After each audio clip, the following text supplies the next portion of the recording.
So this is how the system laid out. We're using the outputs from the stock head unit and feeding them into the P6. The P6 has 6 high-level inputs, allowing me to correct phase, EQ, and delays while summing them together. The 6 outputs of the amplifier section will run the Milli Legend components active. The crossover points were handled in the DSP software so they can be customized for this application.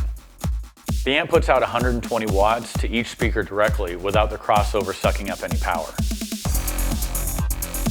An extra pair of processed outputs feed into the Milli Power amp for the subwoofer. Outside of the system itself, the client wanted me to reupholster the inserts on the door panels. These are a bit tricky because they're just a section of the panel, not an actual insert. Without an air compressor, I had to hand sand them for the new vinyl. It also meant trying spray glue or painting on contact cement, which is not my favorite.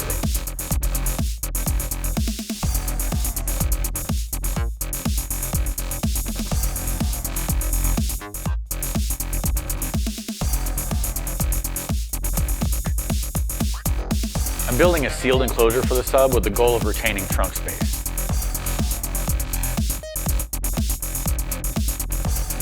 I started with the enclosure, making a pattern, capturing the contour of the floor. Then I designed the structure inside of that.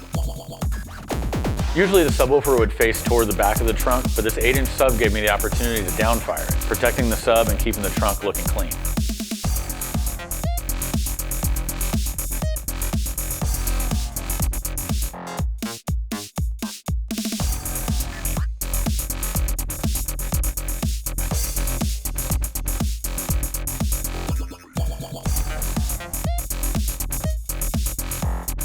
As I said, I designed the amp rack to mount on the back of the enclosure, so it's visible when you put the seats down.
These Mustangs come with an 8-inch mid-bass and an enclosure in the bottom of the door panel, and a 5x7 higher up.